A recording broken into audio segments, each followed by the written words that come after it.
What are we doing today? Well, we're dealing with some older equipment. This is a GPS logging Geiger counter that I made some time ago. There is actually a whole video series on this, but it's a computer-based one. And we have a little Raspberry Pi Zero in here, and we have a Mighty Ohm Geiger counter kit that I built in here using a Russian ABM-20 tube. Now, the Geiger counter side of this is a little bit flat, and our AA internal batteries are running at about 11 volts, so I probably need to change them soon. But I've been having a think. This was originally designed to go and survey an area that I believe was radiation contaminated, and actually this did verify that there was a significant high background radiation there. There's a whole reason why I was doing that, and there's a whole backstory I won't go into. But the periphery to this was to examine areas that might still have residual traces of strontium-90 from the Maralingga nuclear tests that actually covered much of the country. Basically, what we're going to do with this is see if we can drop that SI-3BG tube in place of the ABM-20. The circuit is compatible with them, as is the voltage that tube is running at is all about the same compatible level. Anyway, let's continue on and get the back off. We'll get some batteries changed for a start.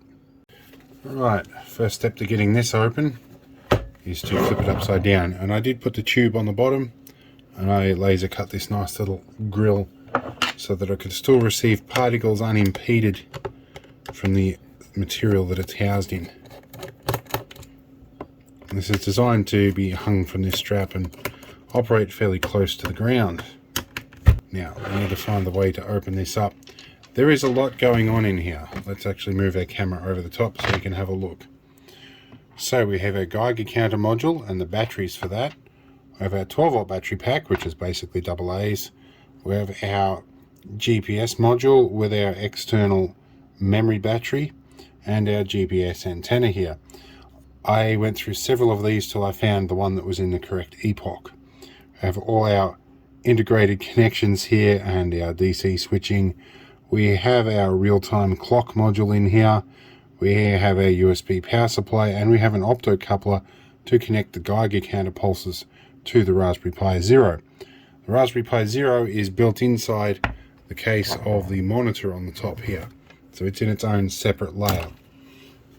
And then of course we have our voltmeter on the side here, and a whole host of other bits and bobs. In any case, we just want to change batteries today. Now, changing the battery is a delicate task. We're going to use this little tool to pop the battery clip off.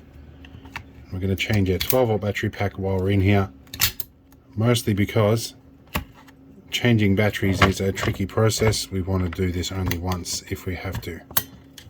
Alright, this was stuck in with blue tack, and of course our additional batteries have been pulled out of the bottom here. We do not want to disrupt any connections. However, I did make a full spreadsheet with all the connections recorded. Now, the Geiger counter module is a different deal. The batteries in here are stuck down and wrapped up in tape. So this takes a bit more effort to get them out. But again, blue tack to the rescue. So we'll change these. Let me find some fresh batteries. Alright, so it would appear I don't have 10 AA's kicking around. That's alright. The main component of this can run from an auxiliary 12 volt input, and these guys will be fine. They can run right down to about 6 volts before they affect it. This side, on the other hand, has to be separately powered because of the inverter circuit. It bumps it up to about 400 volts for the tube. So I'm going to put some good quality ever-ready batteries in here, the good lithium ones, and this should hopefully get the Geiger counter side of things happening. Let's see if our Geiger counter side will work. We should hear a beep if it's working. Aha, it is working. Alright, now we need a test source. Now I have my handheld Geiger counter kit here, and I'm going to put some of this this little stash of thoriated tungsten electrodes near the tube. Alright, we are indeed working. Now, my primary reason for opening this was to see if I can temporarily connect that other tube up and see if it will work. Now, I mounted this board in with screws and captive nuts in the plastic, so it shouldn't be too hard to remove it. I'm just going to take a photo so that I make sure I get these cables in the correct position. Okay, so a little bit of testing later, I can confirm this tube works when it has equal length cables. So, from that we can deduce the tube still works. So I'm guessing if I put another one in situ here, it should work if it's functional. Let's fire up. No beep initially. For anything happening from here. The tube may be a little dud, and yes, I do have the polarity correct. I think that other tube is a bit dud. Alright, I do have another ABM-20 somewhere that I think was a dud, so I think I'm going to dig that up and just double check. Now I believe I found the box, and it says ABM-20 on the top, so it should be an ABM-20 tube, but it is not. That's one of the original boxes. Maybe I've got another one. There we go, we have another one here that also says ABM-20. So yeah, okay, let's have a look in this one. And this is 20th of the 10th month 1982. So yeah, look at this. Yep, this is another ABM-20. So let's just gently unplug these. Put you over here. Now I have to remember the polarity on this. That has a plus on that end for positive. And this is going to be the negative. Alright, let's fire you up. See if I get anything from this. Oh! This tube works. I always thought this was a dud. So this is actually a good tube. I think it's actually a little bit more sensitive than the other one. Okay, that's nice to know. I have another working tube. I always thought this was dud. That's very nice. Okay. I might be able to get my other Geiger counter circuit working. Alright, well, if that's actually still productive, even though my other tube didn't work, I still have to move that holder back. But I can make an auxiliary probe with this, which would be really nice. I can make an extension probe, so that will still be handy. Anyway, let's get that fuse holder moved back to its other position, and then we can continue on from there. Alright, so here we are, more or less where we started. We have an ABM-20 Geiger counter tube working. Anyway, this does pave the way for me to make an auxiliary circuit. So I might be able to put a switched socket in here and run that other tube as a probe. So not all bad. I did find out that I do have one extra tube. I would have liked that other tube to work simply because it's more sensitive to beta radiation, which is what I'm really looking for. However, that being said, if I make an external probe connection to this with a switched socket that can deal with 400 volts, I can still have my probe because I want to be able to drop something down a hole. This area where I've been examining, I suspect there's a buried aircraft there that flew through the radioactive clouds in Maralinga. So I'd like to be able to dig a hole and see where that radiation's coming from. I've tested the topsoil and taken separate samples and removed them from site, and the surface soil is not what's radioactive. It's not like some superphosphate or something that's been left there.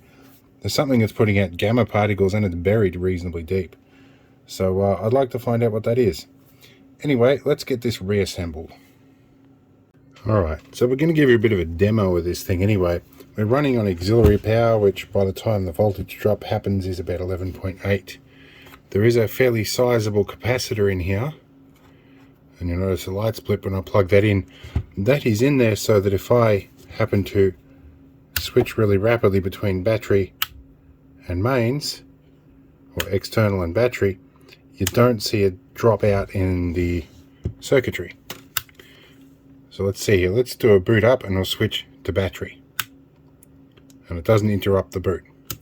What that means, if I have my GPS already acquired and I'm already logging and everything like that, and I go, oh no, my batteries are going flat, I can reach around, plug it into a lighter socket or something like that, and flick that auxiliary switch over without interrupting what it's doing and without having to reset and losing the entire job. Now, this won't start logging until it gets a GPS fix. Now that we've got here, we've fully booted up, it's gone to, I've just got a command line app that I wrote for this, so it won't be logging anything till I now turn this on. And it should do counts per minute. So this should, it'll give us counts per minute based on a 15-second sample, multiplied by 4, and then calculates into microsieverts per hour. So if these go for a bit, there we go. So 1212 counts per minute, 6.91 microsieverts per hour. We'll just leave it go for a bit and see what it counts up to. There we go, 7.55. It'll stabilize when it gets the count averaged out. Let it do one more. And it's telling us here that logging is paused because I can't get a satellite fix. The GPS receiver in this is not the world's most sensitive. Alright, stabilized out a bit. Let's remove this out from under here. Alright, so it's calming down. In any case, the idea here is that we can pick this thing up on these straps and walk around with it, and the Geiger tube is exposed at the bottom here, and it makes detecting these sort of things on the ground much easier. But I do want to have the probe option on that, so I think we'll do that in a future episode. We're going to leave this one up as just a bit of channel filler, and I will leave the link to the playlist of the whole project with this below. The last episode of which is where I actually go out and survey that area, in case you're interested. Anyway, for now I'm going to leave it sit, and we're going to shut this down. There we go. And I also have a silent button for the Geiger beeper. Alright, so that's my GPS logging Geiger counter. I would have loved to have had that beta tube in there, but you know, if anybody on this channel is actually interested in donating something, a Geiger tube or a pancake tube would be really nice, so that I can pick up either alpha and beta with this. It'd be really handy, because that will help me determine what actual material I'm dealing with. What would be even better is a gamma spectrometer, but I don't suppose anybody's got one of them kicking around, but not that's willing to loan it to me. Anyway, I hope it's been an interesting bit of channel filler. I've done a whole bunch of these videos in one day to try and get some stuff happening over the Christmas period, and I've scheduled them all to be released one a day over that period, so that you guys have got something to watch, and I can take a bit of a break. In any case, we'll see you a bit later. This project is near and dear to my heart for a number of reasons. The person that inspired this has since passed away, and well, actually several of the people, and it took an extremely long time to research and design this, so we'll work on it, and we'll be back with more of this, as well as more of the mechanical stuff, the Land Rovers, the Argo, all the things you guys have been asking for. We'll come back with them. Anyway, see you again.